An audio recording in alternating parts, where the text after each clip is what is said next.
قبل ما يتم 30 سنة بدأ يعاني من صعوبة في الكلام، شهر في التاني لحد ما خسر تماماً أي قدرة على نطق أي حاجة. لسانه سليم، حنجرته سليمة، قدراته العقلية وفهمه وذكائه زي ما هم، لكن على مدار 21 سنة ولحد وفاته ما كانش بينطق غير كلمة واحدة: تان تان. مسيو لي باغني أحد أشهر المرضى في مجال طب المخ والأعصاب، واللي من خلال تشريح جثته عرفنا أخيراً كلامنا بيجي منين.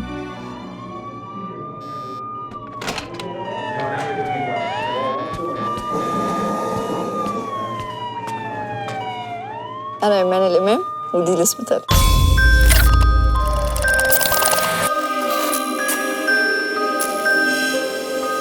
قبل 1860 ما كانش الأطباء فاهمين قوي كلامنا بيجي منين، جاي من حناجرنا، أفواهنا، ماشي، لكن شخص حنجرته وأحباله الصوتية، نفسه، لسانه، كل حاجة سليمة، ما بيتكلمش ليه؟ بعد موت المريض تان تان زي ما لقبوه في المستشفى، تشريح جثته أظهر تلف واضح في منطقة معينة من النص الشمال من المخ، وده كان أول مرة يدرك فيها الأطباء علاقة اللغة بالدماغ. ومن وقتها بدأت الدراسات والأبحاث لفهم إزاي أدمغتنا بتتحكم في إنتاج وفهم واستخدام اللغة. لكن المثير للاهتمام، أو على الأقل بالنسبة لي بصراحة، كان العكس. إزاي ممكن تكون لغتنا هي اللي بتأثر على أدمغتنا؟ في بداية القرن العشرين ظهرت نظرية فلسفية بتفترض إن اللغة بتأثر بقوة على سلوك اللي بيتكلموا بيها، وإن في لغات تعتبر أرقى من غيرها، واللغات الأقل في الرقي دي هي سبب غباء المتحدثين بيها وتأخرهم حضارياً. وظهرت مطالبات بالقضاء على لغة المواطنين الأصليين في أمريكا لأن هي اللي بتدفعهم لتصرفاتهم الهمجية، وضرورة إجبارهم على تعلم الإنجليزي لأنه لغة راقية وهو اللي هيأهلهم للحياة بشكل حضاري. الكلام يبان إنه فعلاً مش معقول، وتوجهت له انتقادات كتير، لكن ده ما يمنعناش نسأل: هل فهمنا للأمور هو اللي بيشكل ويغير في اللغة، ولا اللغة هي اللي بتشكل فهمنا للأمور؟ أنت ممكن تستوعب بسهولة إن لغتك تأثر على فهمك للعالم لأسباب تقنية. جوجل اللي أنت بتدخل تسأله على أي حاجة كل يوم ده مش بيتعامل غير مع 160 لغة بس من أصل 6000 لغة بيتكلمها البشر في العالم. أي شخص مش بيتكلم لغة واحدة من اللغات دي على الأقل ما عندوش رفاهية جوجل بكل ما تعنيه الكلمة. 95% من المقالات الموجودة على ويكيبيديا مكتوبة بأقل من 6 لغات. لو أنت ما تملكش على الأقل واحدة من ال6 لغات دول، فتقريباً محتوى ويكيبيديا كله مش هيبقى ضمن نطاق معرفتك أو إدراكك. في منطقة زي الضفة الغربية، نتائج البحث في جوجل مابس هتختلف باختلاف اللغة اللي بتبحث بيها على نفس الأرض ونفس المباني والطرق. علشان تبحث عن المطاعم مثلاً، لو كتبت بالعربي أو العبري أو الإنجليزي، كل لغة هتطلع لك نتيجة مختلفة تماماً. شعورك لما تلمس أشعة الشمس وانت بتمشي بين مجموعة من الأشجار، انت ممكن توصفه بالصفاء أو الدفى أو السلام، بس هتبقى كلها مشاعر تقريبية ومفيش في العربي مثلاً كلمة تقول هتحس إيه بالظبط. بس في اللغة اليابانية فيه. تخيل وانت بتستخدم تويتر بعدد الحروف المحدود ده علشان تعبر عن أفكارك ومشاعرك. لأي مدى ممكن لغتك تسهل عليك أو تعيقك. بس أنا بفكر معاك في الأبعد من الأسباب التقنية. لغتك ممكن تحدد فهمك للعالم لطبيعتها هي ذات نفسها. واحدة من أعجب الدراسات في المجال ده كانت دراسة على قبيلة بدائية مكونة من 200 شخص عايشين على شط نهر الأمازون. نظام العد والأرقام عندهم كان 1 2 كتير، ما كانش عندهم أرقام. أي حاجة غير إنها حاجة واحدة أو 2 فهي كتير.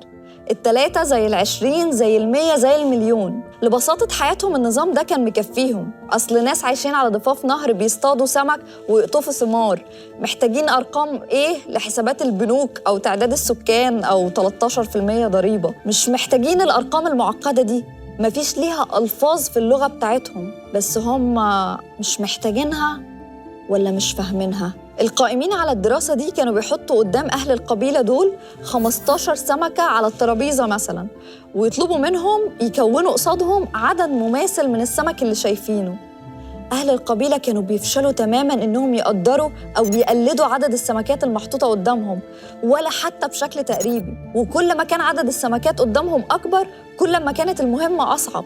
مش قادرين يفرقوا بين 15 سمكة و20 سمكة، لأن أصلاً ما عندهمش لفظ 15 ولا لفظ 20. وكأننا صعب نفهم حاجة ملهاش لفظ في اللغة اللي بنتكلمها، حتى لو كانت الحاجة دي إحنا جنسنا. في دراسة منشورة في الثمانينات في واحدة من أشهر الدوريات المتخصصة في علوم اللغة، كان المتخصصين بيحاولوا يلاحظوا العلاقة بين اللغة اللي بيتكلمها الطفل وقدرته على تمييز جنسه، يعني إنه يقول أنا بنت أو أنا ولد. الأطفال اللي خضعوا للدراسة كانوا من بلاد مختلفة وبيتكلموا لغات مختلفة، لغات فيها تمييز واضح بين الذكر والأنثى في استخدام الضمائر والأفعال والصفات زي اللغة العبرية، ولغات متوسطة زي اللغة الإنجليزية اللي فيها الفعل مثلاً eat ما بيفرقش بين الذكر والأنثى. وصف happy نفس الكلام، بس فيها اختلافات في الضمائر شوية he and she. ولغات ما فيهاش تمييز خالص زي اللغة الفنلندية، ما فيهاش حتى الضمير هو وهي، هو ضمير واحد بيوصف أي حد.